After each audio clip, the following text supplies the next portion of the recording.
From the Jennings Communication Building on the campus of Dixie State University, this is Trailblazer Weekly, starring Carrick Segmiller and Drayson Ball.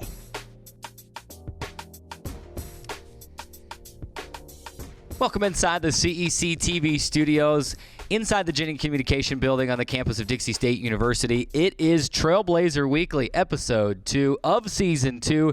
Carrick Segmiller alongside Drayson Ball, and we are ready to rock and roll. Lots of different places you can find us. We are on CEC TV. You can find us on the television here in the St. George area. That's TDS Cable Channel 108 if you want to watch it in HD. We are on the Dixie State Athletics YouTube page, and we are on the radio, Radio Dixie 91.3 FM. Martin Kelly hanging out in the Radio Dixie 91.3 studio, making sure we're on the air, keeping us on the air. We've got a loaded show today. A lot of great stuff today, Drayson. Of course, football is coming up, so we got to talk football. We're going to start breaking down the season opener. We call it Preparing for Pueblo. We're going to talk to defensive line coach Lonnie Fangupo later in the show. We're also going to talk some baseball today a little bit later as well. Yeah, we got Dylan File on the show, having a tremendous season right now up with the Biloxi Shuckers in the Milwaukee Brewers organization. We're going to get a chance to talk to him and a couple of guys who have played in the professional leagues in Lonnie Fangupo and Dylan File. So it's going to be a fantastic show. I can't wait to get it started. And we are going to jump right into it because there's no time to waste. So let's rock and roll. Football season opener is just a little more than 2 weeks away. September 7th, Dixie State will open against CSU Pueblo right here inside Trailblazer Stadium. It'll be a 7 o'clock kick. We'll have that game for you. Drayson and I will right here on these very outlets as we'll be calling that game. But what a way to start the season, Drayson. You started it the same way last year, except you had to go on the road. You bring in one of the top teams in the RMAC, and this team has goals of winning an RMAC championship. So you can look at it.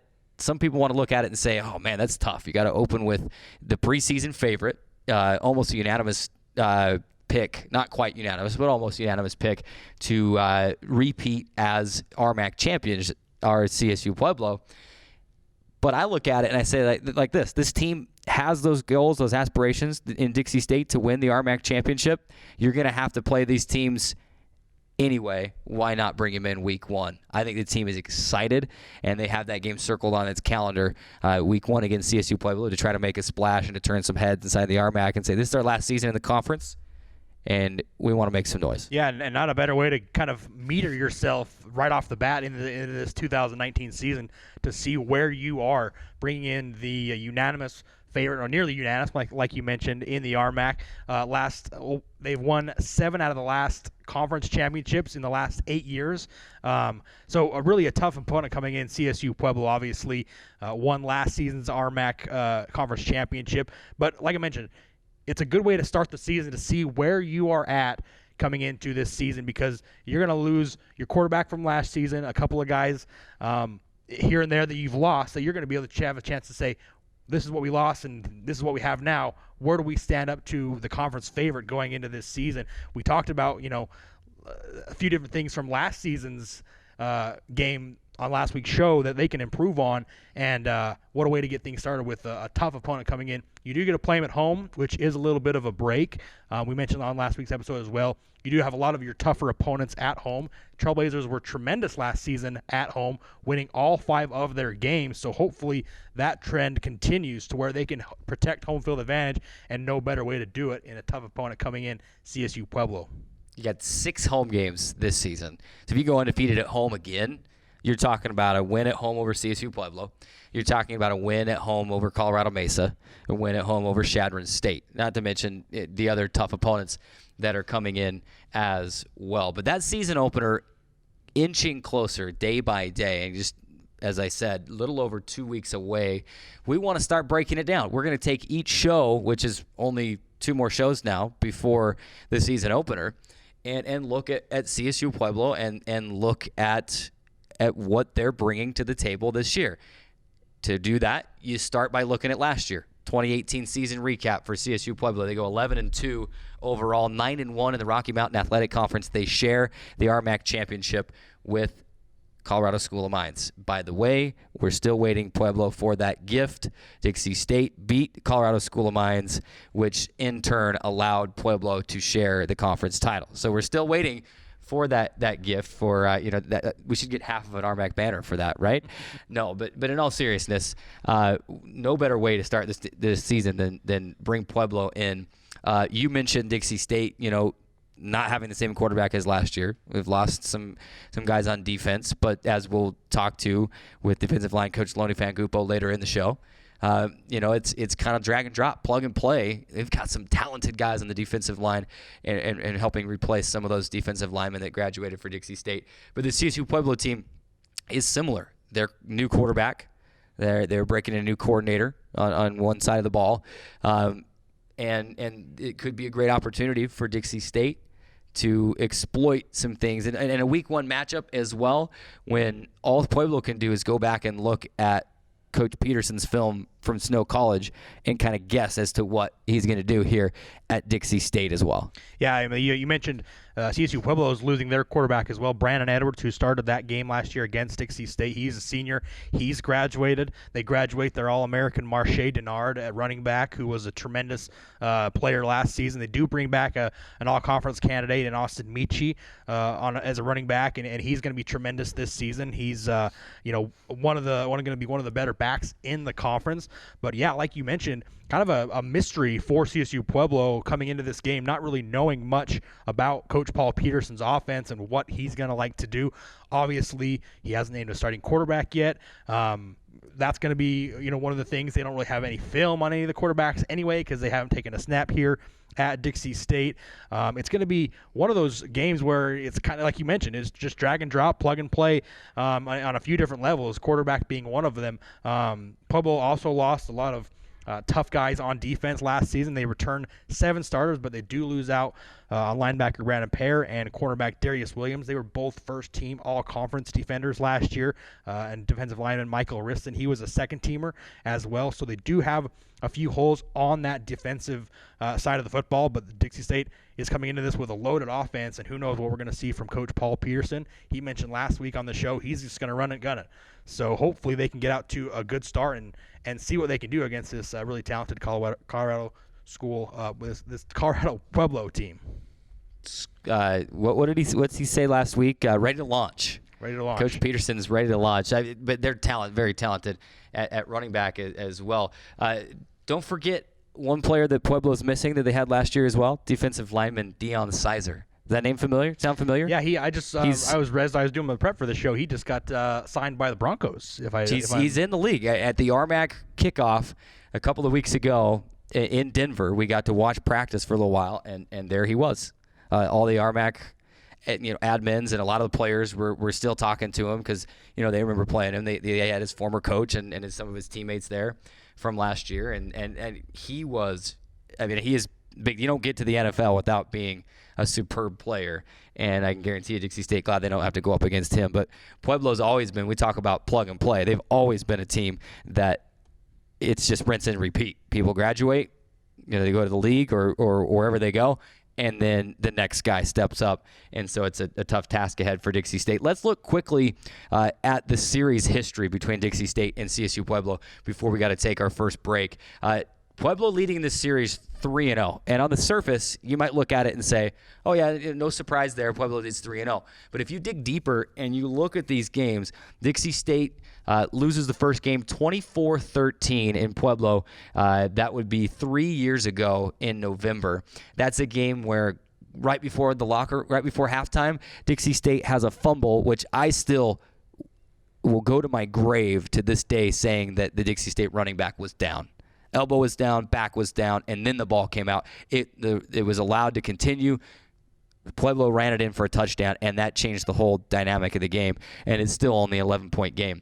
The next year at home, Dixie State loses 31-10, but toward the end of the third quarter, Dixie State scores to make it 17-10. It's a one-touchdown game in the second half, and Dixie State's right there. And then last year, 56-14 for Pueblo in Pueblo. You look at that game, and you say, wow, that was a blowout. But there are so many things in that game that you can go back and you can look at turnovers, defensive touchdowns, big plays. I mean, you have Austin Michi, the running back that's back.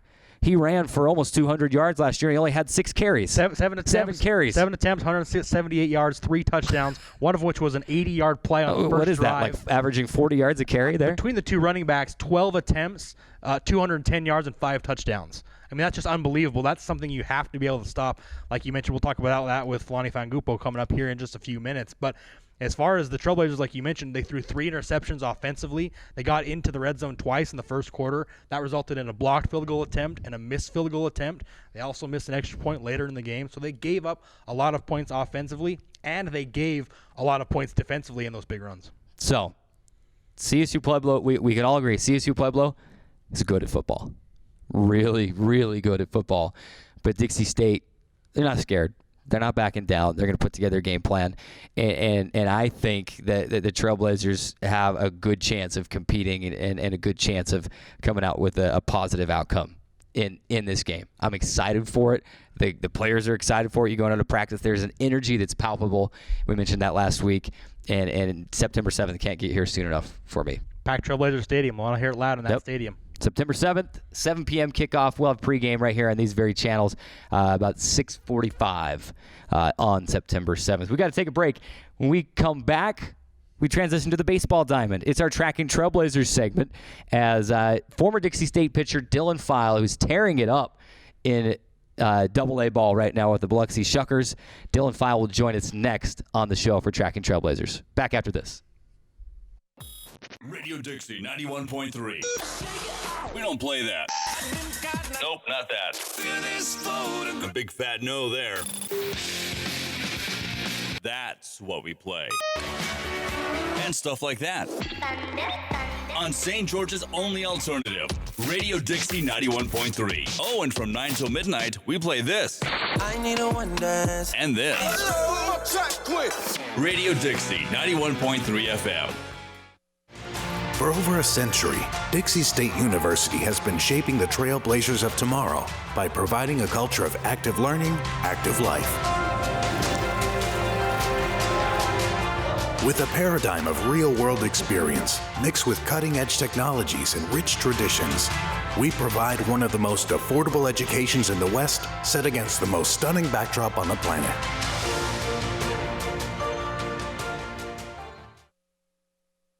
When I was your age, I was just like you, fascinated by stars.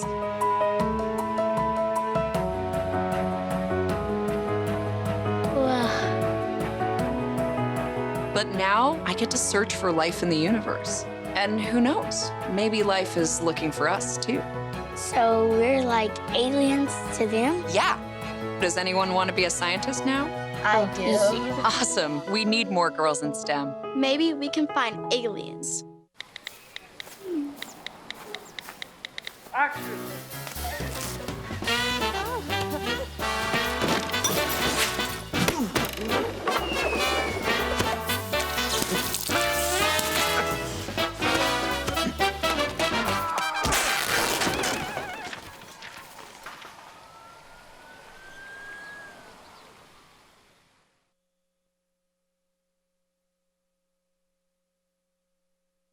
Where do you find the titans of classical music in St. George?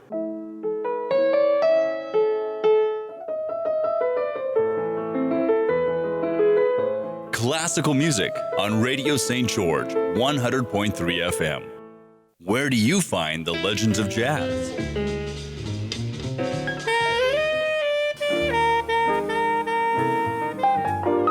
Evenings on Radio St. George, 100.3 FM.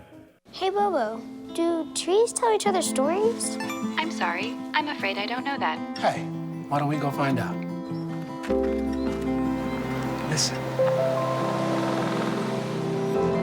Do clouds take naps? I couldn't tell you. Dad, do stars visit their friends? Look!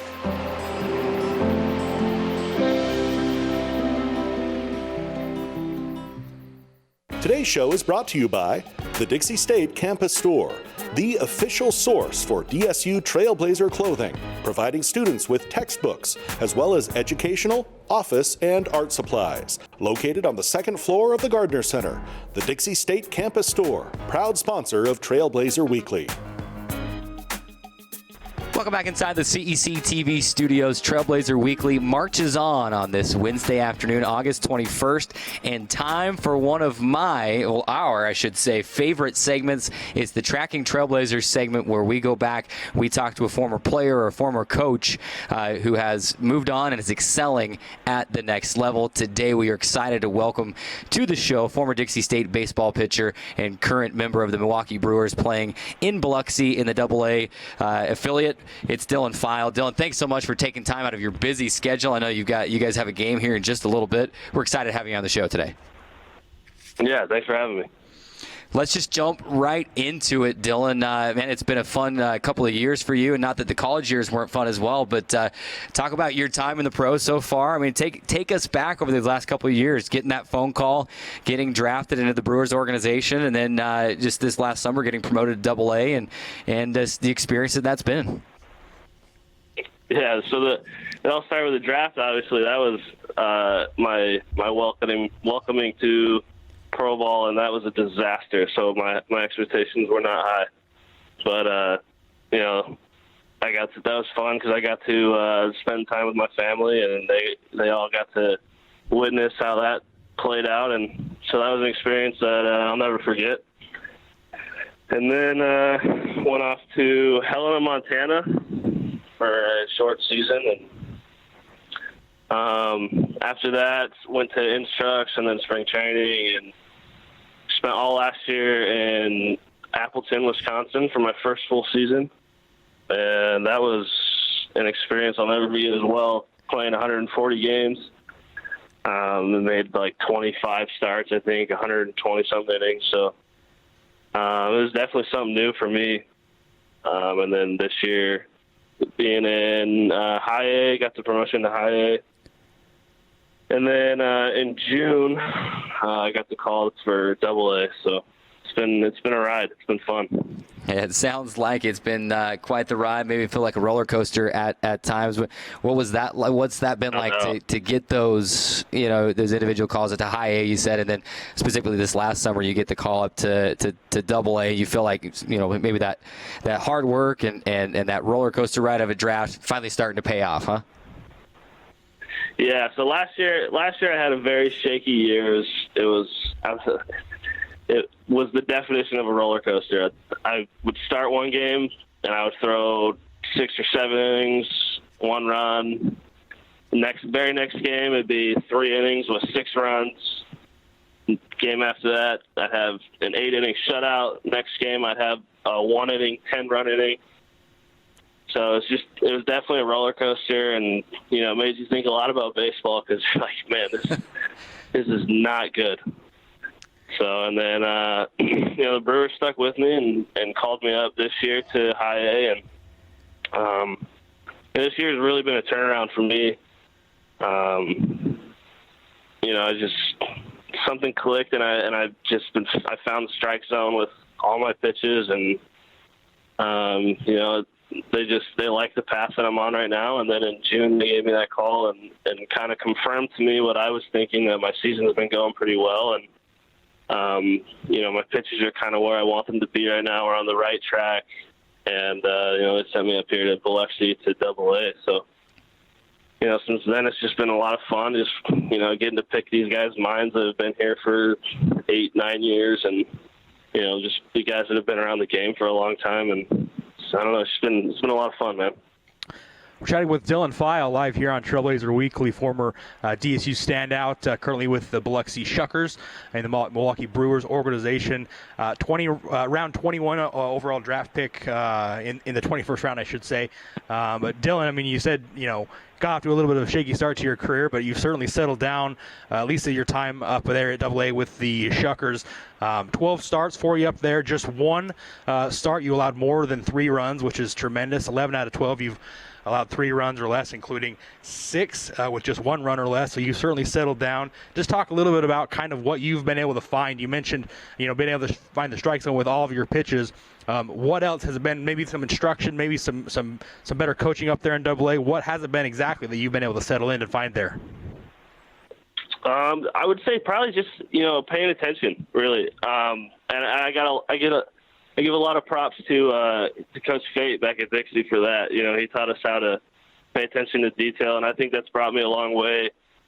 And what I mean by that is like pay attention to the little things like a hitter's timing or something in their mechanics that can tip off, how I can beat them. And being able to pay attention to that more and more as I'm getting called up and as I'm playing more and seeing different swings and stuff like that. Just being able to notice stuff like how they take swings at certain pitches or maybe a little hitch in their swing that'll expose the inside half of the plate. Just stuff like that. It's baseball's a lot more than just throwing the ball over the plate, and it's something that I'm learning how to put into my game and my game planning before and during the game. So I think that's brought me a long way. 8-2 currently right now for the Biloxi Shuckers up there in AA at 2.62 ERA. Just pitching tremendously. It's fundamental for us to be able to see kind of your results over the past couple of months. Your best start was back on August 5th. 7 innings pitched, no earned runs, 3 hits, 1 walk, 5 strikeouts. We're getting to see a little bit of your highlights here live on Trailblazer Weekly. Dylan, take us through. You mentioned you learned a lot from Coach Fatenhauer back here at Dixie State. What has been kind of some of the differences you've seen going, college to pro as you moved up into the low A, high A, and now into double A? What's kind of some of the differences you've seen from college to the pros? Honestly, I think it's a complete different game, if I'm being honest with you. College ball, you have it's like 50 games, and everyone counts. You're trying to make the regional. Guys are so scrappy, trying to get on base, trying to move runners over, trying to get any run they can. And here it's more like guys just want to hit, And if you're not hitting laser beams all over the park, they're kind of upset. And you can't blame them. That's what they're here for. That's what they're getting paid to do. So college ball, you get your leadoff guy on base. The next guy is probably going to bunt. Maybe that guy's going to try to steal. Then they're going to try to bunt, whatever. Either way, it's a lot of small ball. And here it's just a lot of guys trying to get their money's worth and hit a ball 600 feet. And the other thing, too, is the wood bats. Obviously that's going to play a big factor in how you pitch. You can actually beat guys inside now, and if you jam them, their bat's probably going to shatter. And in college, it's not always the case. Chatting with former Dixie State pitcher and current Biloxi Shuckers pitcher and the Milwaukee Brewers organization AA affiliate. It's Dylan File joining us on Trailblazer Weekly. It's the Tracking Trailblazers segment where we go back and we chat with players and coaches who have moved on and are excelling at the next level. Dylan, you mentioned part of your time. You mentioned Coach Fatenhauer and how big of an asset he's been in your career. Of course, Dylan File, for those of you that don't know, is still the Dixie State career leader in wins at 20 and strikeouts at 193. Dylan, you enjoyed a great 3 years here at Dixie State. What are some of the biggest lessons that you were able to take from Dixie State into the pros? Probably learning how to overcome and deal with the failures that come with baseball. I started off my career at Dixie really well as a freshman, winning Pac West Freshman of the Year, and then from there it kind of seemed like I kind of had a decline as I was moving forward, and so in my eyes, it wasn't the best career that I feel like I could have had. I feel like I could have done better. So learning how to take, the things that I've done wrong and the things that I wasn't so good at, and turning them into advantages and turn them into things that I can work on and things to get better at to improve me. I think that's probably the biggest lesson I learned, as far as going into the pros, because there's always something to work on here. Guys are always giving you tips on what they're seeing and what you're doing on the mound to give off, different pitches, or maybe there's a difference between what you do when you come set and pick off between what you do when you come set to pitch. So guys will see that and they'll be like, okay, he's pitching on the steal right here. So there's always those things that you're not so good at that you think you're good at, and you need to, humble yourself and learn how to get better at all aspects of the game. Well, that's pretty incredible. We're just soaking this stuff up here, Dylan. This is good stuff. We always looked at you and said, "Man, look how good this guy is." And it does take, a special personality, a special person to be able to sit back and say, "You know what? I do need to improve on this." And it's certainly showing this year. Let's talk a little bit about your life as a pro. I mean, my view on minor league baseball, it only goes as far as the ESPN 30 for 30. Jordan rides the bus. What's life like as a pro in the minor leagues? It is definitely a grind. People say you always hear the thing minor league grinders, and that is so true. Minor leagues is a grind. Like I said, playing 142 games and always on a bus, it seems like, and just always away from the family, obviously, and just the little things that people don't see. We're always trying to find people to live with us because guys are always getting sent up and called down, and we got to have our own house out here. Trying to. I mean, for example, I had my place in Carolina, and then I got called up, so then I had to go try to figure out someone to take my lease for those guys back there, and then I had to find out a place to live here, and so it's all that stuff, and then it's just playing 140 games. It's a beat down on the body for sure. Dylan, take us through.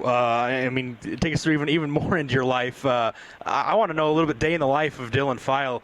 You wake up, games at late in the afternoon, maybe at night. You're pitching that day. Take us through kind of your routine. You wake up in the morning, games later at the night. Just give us a walkthrough of what a day in the life of Dylan File is. So, I get really nervous when I pitch. So, and I'm really into video games. So I wake up and I get myself a breakfast at probably 10 o'clock. And then really the majority of my day is spent playing video games, so I have zero thoughts about baseball. Otherwise, I'm gonna be sitting in bed just thinking all day long and just wearing myself out. So I try to get myself as far away from baseball as I can. And I do that with video games. So basically I'll just play video games all day until 3. If the game's at 6:30, I'll be at the field around 3-ish. And then that's kind of when I lock in. So I'll go in and get changed and try to relax a little bit, and then we'll go in and watch some video on the guys that I'll be pitching against that night. Usually I'll watch what I've done against them in the past. If I haven't faced them, I'll try to find somebody that kind of has the same pitches as me, pitches the same way. So I'll go in, watch some video, write all my notes down, and then usually try to get my mind off it again. I'll play some cards with the guys. And then about 5, on a 6:30 game, about 5 o'clock, I'll start doing my pregame stretches and getting the body ready, and then get ready for the game and go start my warm-ups about 30 minutes before. So usually my day is pretty spent with video games. Gotta be grinding that Fortnite all day long, I guess. We hear a lot of times, at least from the major league perspective, guys maybe being sent down, maybe rehab assignments, injuries, that kind of thing. Has there been anyone from the Brewers organization, the big club with the MLB team, is there anyone of note maybe that has come down, done a rehab assignment at AA? Do you have any sort of experience like that with maybe one of the guys at the big league club? Maybe they came down and gave you some advice. Any sort of experience like that? I know I'm kind of putting you on the spot, but is there anything like that you've had in your career so far? Last year, actually, in Wisconsin, we got quite a bit of rehabbers. We had Tyler Saladino, Matt Albers, Zach Davies, all those kind of guys. This year, the only one we've had is Brent Suter. He was with us for about a week. But you don't really pick their mind on that kind of stuff because we're all baseball players, and they don't want to hear it all day long either. So most of it, honestly, is just spent like observing them and seeing, what makes them a big leaguer. You know what I mean? And I think that goes just as far as picking their mind on how they throw and stuff, is watching how professional they are and how they take care of their business and get stuff done. So yeah, I think that's it's been really cool seeing how Brent Suter does it and how Zach Davies goes about his day, and those are successful guys in the show, so it's fun to watch. It's Dylan File here on Trailblazer Weekly, the Tracking Trailblazers segment. Dylan, we've run out of time, and we've got to let you get going so you can get with your team for tonight's game as well. But we appreciate you taking some time, and we're following your career with great anticipation. And congratulations on the success this season, and we wish you the best of luck going forward. Yeah, thank you guys. I appreciate it. Again, Dylan File on Trailblazer Weekly. Good stuff on that interview. We could have gone on that interview for quite a while, Drayson, but we do have to run to a break and shift gears quickly. But Drayson, just want to get your thoughts quickly on that interview with Dylan File. I mean, I looked at him and I thought he was just outstanding here at Dixie State, and then to hear him turn around and say, well, I learned pretty quickly when I got to pro ball that I wasn't as good as I thought I was, and being able to make those tweaks and make those changes, just incredible story. So fun to be able to talk to him and just get his perspective and understand what he's gone through to be able to have the success that he's had. And there's still a long way to go for him. And I know, he's not satisfied with the success he's had this season. Obviously, he wants to continue to progress, get back, continue to do what he's been doing and get into the major league someday. Should note, Biloxi Shuckers lead the Southern League South Division by 6 games. They're in first place right now. Thanks in part to Dylan File, who was just tremendous. Absolutely fantastic year. 8-2 as a starter with Biloxi so far is Dylan File. We mentioned that once already. We got to run to a break. We're going to transition back to football. On the other side of this break, we got defensive line coach Lonnie Fangupo. Played in the NFL. He's played and coached at high levels, and his energy and his passion is really showing through on the sideline this season for this Dixie State defensive line. We have him on the show next to chat about the Trailblazers fall camp and a whole host of other things, and about his time in the NFL. We got to take a break. More Trailblazer Weekly on the other side.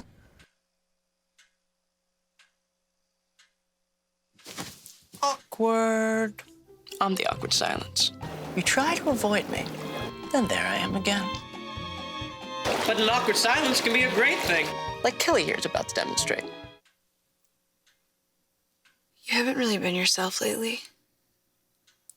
Are you okay? Find out how you can help a friend with their mental health at seizetheawkward.org. I take the road less traveled, run free, unwind, unravel, someplace outside with lots to do. Green trees, red rocks, and don't forget that blue sky. The sunshine shining, sunshine pouring on me. Think I might just stay a while. Say hooray all day because the sun is gonna shine on me. Sun is gonna shine on me. Sun's gonna shine on me. Today's show is brought to you by Rock Canyon Bank, serving Utah businesses and agriculture for over 25 years, with locations in Pleasant Grove, Orem, Provo, Spanish Fork, Fillmore, and at 94 East Tabernacle, right here in St. George. Rock Canyon Bank, back to banking. Member FDIC, Equal Housing Lender. Welcome back inside Today's Trailblazer Weekly. We are live on CEC TV. That's TDS channel cable 108 and HD. We're also live on Facebook Live, as well as the Dixie State Athletics YouTube page, and on Radio Dixie 91.3 FM, as we are joined now by Dixie State football defensive line coach Big Lonnie Fangupo here on the Trailblazer Weekly set. Lonnie, thanks so much for taking some time out of your day and spending it with us here on Trailblazer Weekly. Let's jump right into this. First season here at Dixie State, came over with Coach Paul Peterson from Snow College. You're obviously getting your feet wet right now in fall camp. Gonna have a couple weeks under your belt so far. Let's just jump right into it. Give us some overall impressions, what you've seen so far in fall camp, and give us some of the names we might be hearing this season on the football team. First of all, it's hot. It's really hot. A good thing you're practicing in the morning. Oh, thank goodness. When we come out for pack, I start melting out there. I come up there with a sweater hoping I'd lose a couple pounds. But what do you guys want to know about the football team? Just tell us about kind of what your overall impressions so far been, the defensive line, the defense, maybe. Give us some of the names we might be hearing come this football season. We're definitely going to hear about the defensive line. We have Screech, Dylan Henderson, and we have Yarbrough, we call him. They do a great job on the edges. In the middle, we have a couple bodies in there. We're excited, man. We're excited to go attack the quarterbacks and go get the ball. You mentioned, Anthony Yarbrough, a couple of guys are going to be returning. Is there any new guys that you can think of right now standing out? Maybe some freshmen, maybe some newcomers that have been standing out so far this season in fall camp? See, technically, we're still in our camp, so they're still in trying to earn their name right now. So everyone's still getting their shots. But we have Tyreek right now, who's coming up, stepping on Tyreek Wright. He's doing a lot of good things. He has a terrible body, but he's like that guy. I had a teammate at USC. We called him Tut-Tut, Jarrell Casey. Boo-boo body, ugly body. You look at him, you're like, terrible. But then he comes out, he does some great things. Great get off, great first step, locked out his hands. And this guy's like a Tasmanian devil. He don't stop. I call him Snot Bubbles because when he's running, all this saliva and everything's popping up everywhere. I love his effort. I love his attitude. He's coming out there. Will Payne come from last year. I think he was injured last year. But he's looking good, man. Mentally getting stronger, physically getting stronger in every way. Excited for him. Very athletic. We also have, what's his name? My tough white boy guy. Gosh dang. Tyler Heaton. Tyler Heaton's pretty stout in the middle. He's a local boy. That's a bad boy. He's tough when he wants to be, when he does it right, when he does the technique right. He could be a force down there. But I'm excited for our defensive line. I think the best part about a line is the relationship we're building. I'm a big believer in operating at the speed of trust, us getting to know each other, how we operate together, and being able to communicate better, just things like that. But all in all, I'm excited for our defensive line. Chatting with Big Loni Fangupo, defensive line coach here at Dixie State University, and one of the reasons we wanted to have you on, Coach, you're very knowledgeable about football and you're great energy. We love talking every day because you bring that energy and it translates into practice too. I think I've missed 2 practices so far. Okay. I've had other things in the morning. I haven't been able to get over there too, but I've loved to watch you coach those guys over on the defensive line. It's never a demeaning, but if something needs to be taught, you can teach it, and there's always this energy. Talk about your style of coaching and how well that helps your players. Me, I like juice. I like to have fun. I don't want to create a work environment. I mean, I've been in football myself, and the best times I enjoy the team or practice, and the most memorable ones is when we're having fun, when we're high-fiving each other. You know, we're doing everyone's doing their job. We're executing perfectly and just having a great environment. I mean, you've been places that are boring. You don't want to be there. And me, never been in a boring buffet. I love buffets. So, like, on my defensive line, I'm out there. If they got to get spanked, they're going to get spanked. We're going to run. We're going to run till the legs hurt, or we're going to run till they drop. I will compliment when it's needed. I won't give too much because I always expect more or better. But I worry a lot about their toughness. I push toughness really a lot. I'm a big guy in defining my standards. Like a kid's definition of hard work and my definition of hard work is really different. Simply because I've gone and reached higher levels. So my understanding of hard work is a lot broader than his. So as a coach, I like to define it for them and expect it and make it the standard.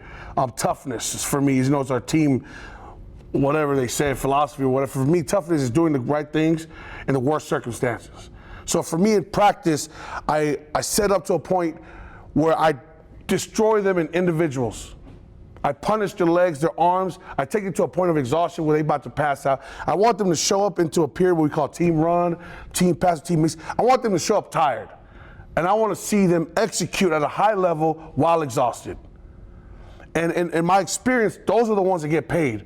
Those people succeed. Anyone can operate under the air conditioning at 8 in the morning after a nice breakfast. Anyone can do that. Very few can show up on game day at the worst circumstances and perform. Well, you guys are smiling. You got any more questions? Good stuff. No, we're just soaking this up like a sponge. This is Loni Fangupo, defensive line coach here at Dixie State of Football. Coach, I wanted to talk to you about one of the first things I said to you when you walk in today. We were talking about CSU Pueblo when you walked into the studio today, and I asked you, hey, have you seen the tape from last year's game? And you said, yes, I've seen it. We can't give up the big play. Yes. How much is that being preached this year? Stop the guy, stop the run at the line, get to the quarterback. I know that's just defensive line 101, but how much is that being preached this year and saying we cannot give up the big play? We got to give our team a chance to win. Exactly. The biggest thing in every team game plan for anyone, you cannot give big plays. In order to eliminate that is for everyone to do what we call their 1-11. There are 11 guys on the field. If each person do their individual job, right? We sketch it up, we draw it up, we game plan. I mean, we don't just give them a play, just go out there and play. Us as a staff, we sit there, we watch the film over and over and over again. How they block it, how they move, how the O-line slide, how they kick step, where do they slide. All different keys that indicate the thing, what play they're trying to run. But at the end of the day, if we don't do our job, if we sacrifice, like some guys, he has the A-gap. And if he gives up the A-gap to try to make a play, he doesn't sacrifice us and we get hit in the A-gap. So it comes down to everyone doing their job and eliminating big plays. On the other hand, that nothing can turn a game, like a strip sack in the backfield. Oh, that's the best play in football, baby. So talk about how much making those big plays is preached too. Not only giving them up, but let's make the big plays. Let's swing the game for our team. There's a term I heard in the league said by Dick LeBeau, legend Dick LeBeau, always say, best defense sits the bench. So he said, if you go out there first or second down and you go sack, cause a fumble, strip the ball, get the ball up, pick six or whatever, that's devastating for the offense, right? And not only that, their defense come back out. Especially our offense being a fast-paced offense, right? Of course, we're risking them getting a fast 3-and-out. Our defense, we're training to the point that that's fine. You can go out there and get 23 and outs, and that's fine. Our job is not to critique or complain about the offense. Our job is simply get the rock. So we condition that if they turn over the ball 20 times, we're conditioned to go in there and create 20 turnovers. So that's our mindset. That's our mindset going into the game plan. Our job is to get the offense to rock. Chatting live with Big Lonnie Fongupo here on Trailblazer Weekly. Lonnie, in his first season here as a defensive line coach at Dixie State, like I mentioned, came with Coach Pearson from Snow College. There he served a couple years, helped lead the Badgers to an 18-4 record and a bowl win there. You went 18-4? 18-4. We lost 4 games? Over those 2 seasons. Over those 2 seasons, 18-4 with the Badgers, but pretty good record for 18-4 with we lost 4 games. Snow College, but Coach, those 18 wins don't mean anything. Just those 4 losses. I remember them too. Coach, talk a little bit about obviously, we talked about the big plays that hurt Dixie State last year against Pueblo. Their running backs combined for 12 attempts, over 300 yards, and 5 touchdowns. You mentioned how important it is for the defensive line, but how much is it important for the defensive line to be in unison with the other parts of the defense, the linebackers, the safeties, the corners? How important is it for the defense to know what one another's responsibilities are and then be able to execute them, like you said, at a high level? Oh, it's crucial. It's vital. I mean, when I talked about doing your 1-11, there's a guy for every gap. There's a guy for every gap. Someone always has an edge. Someone has a B gap, C gap, A gap. Everyone has a responsibility. And if they don't take care of it, we will get gashed. Because a good offense, they will get multiple shots on the defense. They're going to find the chink in the armor. And not only that, fatigue makes a coward of assault. They're going to find who's tired. And they're going to attack that guy. So if we don't execute at a high level, do our job, especially in the box. Right? If the defense goes, if we get blasted in the middle, if one of my nose I get blasted, gets set on the linebacker, it's over. They give him free 5 yards. But if our D lineman understands that if I take these 2, my linebacker is free to make the play, and say he takes a risk of getting pancaked, but at that time he takes a double team down with him, lets the linebacker play free. Now that's selfless ball, but that's winning ball. Now you get a guy who takes on a double team, he tries to get out of the double team, blows his assignment, gets out of the A-gap, and he goes in the other A-gap trying to make a play. Now he just made that other B-gap, A-gap so wide, and I can walk through it. I'm a big guy. Coach, CeCe Pueblo, comes in with a pretty good running back. I don't know if you've done any scouting on this year's team. Austin Michi, one of the good running backs in this conference. Last season, CeCe Pueblo ran 53 offensive plays, 44 of which were running plays, either through Marche Denard or Austin Michi or any of the other guys that carried the ball. What are you kind of doing you kind of know their offense now? They're going to rely on the ground game a little bit. They're going to have a new quarterback, so we may not know what we're going to get from them as far as a pass offense, but how do you train your guys knowing that you're going to have a run-heavy offense come in and knowing what your responsibilities are, and how do you get them kind of trained to do that in a situation where the other team's going to run the ball? Okay, a lot of the times, a lot of people think that you need really big guys to stop the run. Well, that's not true. It comes down to technique, right? If I allow a 300-pound man to gain a little bit of momentum, he gonna cause some damage. Correct? Yeah. Absolutely. All right. There we go. Let's make sure we're together on this. But if I were to reach out, defensive line would teach him shoot your hands, right? Before you take a step, if I taught a guy to shock you before you took your step, I eliminate your forward progression. Right? Just as if I throw a punch and it catch a little speed, I messed that pretty face up, right?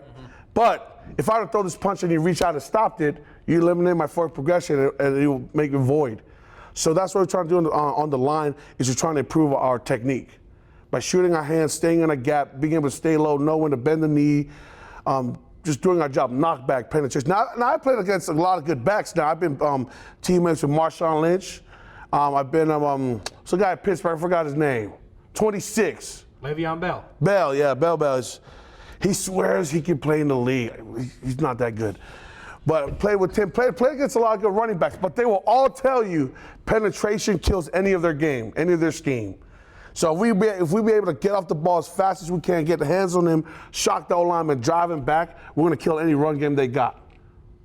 Chatting with defensive line coach Lonnie Fangupo here on Trailblazer Weekly. Coach, you mentioned some of your teammates in the league, in the NFL. I know that time in your life is a big part of your life. It's a big part of your football career, whether as a player, as a coach. Talk about that journey to the NFL. You played at a couple different college teams, a couple of different teams in the league. What are the lessons learned in the NFL, and what was life like in the league? Wow. Where to begin? In the NFL, imagine walking to a room and everyone is chiseled. Everyone is built. Everyone's in the best shape of their life. I remember going to a room, and this is when it became real for me. A guy by Coach Mitch, meanest man I ever met. Defensive line coach at the Steelers. And, they're known for great D linemen. Not only great D linemen, tough, stout fighters. In the trenches. They expect 3 guys to dominate 5. It's a fair fight. And that's the expectations. And I remember coming into the room, and he said, and when they travel to a game, they only take 5 linemen. So we walked in, and Coach Smith said, you see those 5? None of you guys are going to beat them out. All of you guys are fighting for the practice squad spot. And it was a guy from Florida. There was a 6'8" monster from Tennessee was in the room.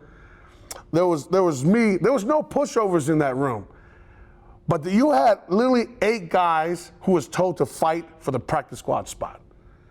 And all of us started and played and started in college. And now we were told you're practice squad quality. So every day was a battle. Every day, I remember watching guys hold their helmet. Give me this helmet right here. Ugh. They would hold their helmet, lean on it in the locker room and pray just to get through practice. Because I'm telling you, NFL camp, you guys ever been to an NFL camp? It's a war zone. I remember the linebackers looking back, thinking we were fighting, like we were some gods fighting on Mount Olympus. Because you just hear bop every time, bop, bop, bop. Always and a lot of other D linemen, they do their little drill stuff, but at the Steelers, it's literally 30 minutes of fight. I remember Coach said, I'll teach you technique once you make the 53-man roster. So that's how it is in the league. It's a battle, it's a fight. You really got to come in and figure it out. I remember one of the guys said, you got to find out what the second stringer is not willing to do. And you got to do it better. So, sorry I took your helmet. That's technically one of your guys' helmets. We got operating we borrowed props. it from a football team. Did you check if it was a violation?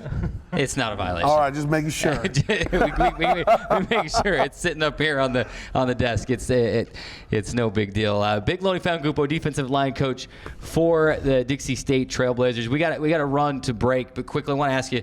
I mean, you spent that time in the league. You learned all those lessons. What's the biggest thing that time in the league did for you as a coach to be able to coach these kids now at the college level? Wow, that's a great question. I think about that every day.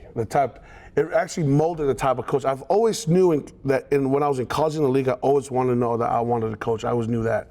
I've always asked coaches to meet with them and study them. Andy Reid, Pete Carroll, had be under Monty Kiffin, under Coach Watch, who's a defensive coordinator now at Jacksonville. And one thing I learned there is always be prepared. Always. I remember I had no idea that I was going to play. I was at a practice squad for 9 weeks. It was rough. And I mean 350 pounds taking every rep and then running down special teams. Ain't no 350-pound belong on special teams, but they ain't scout team players. And Bam Bam and Cam Chancellor and them, they're not going to run it. So Big Loney going to run it.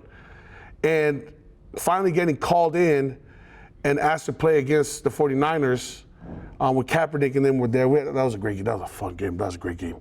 And then asked to play, and then asked, do I know the plays?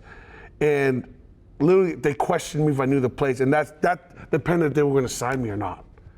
So I had to be prepared at all times. Whether I was a practice squad from day one all to the end of the season, I had to prepare like I was playing that game that week. So one thing I bring and I harp it on my guys is always be prepared, no matter what. Study the playbook, understand the playbook. And you know, not only that, it translates into school. I often like to tell all my, not only recruits, but my players, that if you put up a meeting room in college, or a classroom in college, or a meeting room in the NFL, they have the same exact thing. They got chairs, they got tables, they got whiteboards, they got teachers, they got problem solving. They have all kinds of stuff, learning. But literally here in college, everyone in college has the opportunity, which they don't realize, to learn how they learn. So when you go to the league, they drop a playbook about that big on you and say, see you in 2 hours. And every mistake you make, it costs you $1,000 or get cut. So it's pretty brutal in the league. That's incredible. Big Loney Fangupo, defensive line coach here at Dixie State University. And folks, this is the energy. This is the passion that is on the sidelines this year. And it's going to bring a great, great product into game day, and we can guarantee you that. September 7th, the opener against CSU Pueblo. We got to run to a break, but Loney, thanks so much for stopping by. Thank you for having me. We'll have you on the show anytime. We could have a whole Loney Fangupo special. Yes. All the great stories and all the great lessons we could learn. Practice. We might have to do that someday. Yes, you might. Yeah. We got to take a break. When we come back, we get asked all the time, how do we watch your games? We're going to break it down, literally break it down, and show you where to go on our website, how to watch the Trailblazer football team, how to watch the soccer games, how to watch the volleyball games. We're going to show you so everybody knows once and for all. Final break, and back with the conclusion of Trailblazer Weekly. 1 in 3 adults has pre-diabetes. 1 in 3. That means it could be you, your favorite brother, your other brother, you, yes, your football buddy, your football buddy, you, the boss's boss. If 1 in 3 adults has pre-diabetes, that means it could be you, your barber, your barber's barber. Nice work. Thanks. You, your plumber. Breathe right into your foot. Your plumber's masseuse. Yes. You, your dog walker. On your left. Your cat jogger. Or you, your co-pilot. Your co-pilot's co-pilot. While 1 in 3 adults has prediabetes, with early diagnosis, prediabetes can be reversed. Take the risk test at doihaveprediabetes.org to know where you stand. Today's show is brought to you by Honolulu Grill, bringing you a variety of Hawaiian and other Polynesian foods. Honolulu Grill's unique tropical taste will leave your mouth watering for more. Located at 706 700 South in St. George. Honolulu Grill. Come feast with us. We're back inside the CEC TV studios. Just about 5 minutes left on the show. And Drayson, like I said, we could have talked to Big Loney Fangupo all day long. Let me, before I get remind you that if you do miss an interview anytime, check out our YouTube page, Dixie State, youtube.com/Dixie State Athletics. We archive all the interviews. You can go back. We'll share those on social media. It's a good opportunity to go back and to watch and listen to these interviews. That was one of the most energetic interviews I've ever been a part of, and I could have gone for another 20 minutes. Big Loney Fangupo. And like I said before, that's the energy, that's the passion, that is the love for the game that is on the sideline this season for the Trailblazers. Yeah, and a guy who's played in the league at the highest level has to be an encouragement for these defensive linemen. Anyone on the team really that has a chance to rub shoulders with him. He knows what it takes to get into the league, and just a tremendous guy, tremendous energy. We're glad to have him here at Dixie State. How about Dylan File? A tremendous interview as well. He's making his way up through the ranks there in baseball. Tremendous show today all the way around. All the way around, and an hour goes too fast some days. There are some days where I feel like we need longer than that, but we're up against a hard out here in about 4 minutes. So let's jump into what we're going to do this segment. Let me ask you a question, Drayson. When you were a student here, if I would have asked you, hey, how do you watch our games online, would you have known? Honestly, I would have known, but I come from being the sports editor at the Dixie Sun News, the local paper here, so it was part of my responsibility to know how to watch these games and how to access them. So I would personally, but I knew several other students that would have had no idea how to watch them or where to access them or how to even get to the right channels. We get asked a lot. It's probably one of the questions that we get asked the most. How do we watch your games? And so we're going to spell it out for you and literally show you because it's so simple. It's the Stretch Internet portal. The RMAC has a contracted deal with Stretch Internet, a great streaming provider. We love their product. Very easy to stream too. So let's show you on the screen. We've got a tutorial. There's a couple different ways to get there, but here's the easiest way. I put together these great screen captures for you TV and internet viewers. If you're listening on the radio, we'll explain it to you. You open up your web browser, Chrome, Safari, whatever it may be. You go to DixieStateAthletics.com, right? The easiest thing you do after that, you go to Fan Zone, okay? And then right at the top, there's a link that says live video / archived games, Stretch Internet. You click on it, boom. You've got your live events right there. All the sports will be listed right there. There's a drop-down menu. You can choose what you want to watch, what sport. If you missed a game, no big deal. You click on the On-Demand tab, right? And then you can click the RMAC tab and find any school Stretch Internet page. Football, I believe volleyball and basketball teams are required to stream their games to the Stretch Internet portal. So if you're looking for those sports specifically, they will be on Stretch Internet. They'll be there. It's the easiest thing. So you go to DixieStateAthletics.com, Fan Zone, boom, first thing you see is the Stretch Internet. Now, what other things can we do on the website? We'll show you another video. You go to DixieStateAthletics.com, and we'll use football as an example here. You go to the drop-down menu, you go to football, you click Schedule. Look what's on there, and you can do this for any sport. Look over to the side there. You've got watch, listen, live stats, history. You can even see the history between the two teams. All of those tabs, Drayson, give you everything you need to know. Click on those live stats. You can follow updates throughout the game. If you can't watch it, you can have the live stats pulled up on your game on your phone during the game. If you click the watch button, it just reroutes you back to the Stretch Internet portal. It gives you all the live stats there on that screen as well. It gives you the social media channels. If someone like us or the Dixie State Athletics football Twitter is tweeting about it, you can see that social media feed there as well. The live stats tab, if you're in a place where you can't watch video, you can watch the play-by-play updates as they happen. All kinds of ways to access Dixie State Athletics, Dixie State Athletics, whether you're watching or not able to do so. Absolutely. And during any game, we are providing social media updates, like you said, mostly on Twitter in-game. After the game's over, we post our recaps to all of them, Twitter, Facebook, Instagram. But in-game, if you follow us on Twitter, at Dixie Athletics, you will get updates on each game. And while you're following Dixie State Athletics on Twitter, follow us on Twitter at DSU Blazer Weekly, where we have giveaways. We're going to try to do weekly giveaways if possible. So make sure you tune into those on Twitter. We're on Facebook and Instagram as well. We gave away a hat just a couple days ago, so keep your social media channels tuned to Trailblazer Weekly. See if you can get some free swag. This will be the next one right here. It's on the set. Dixie State water bottle.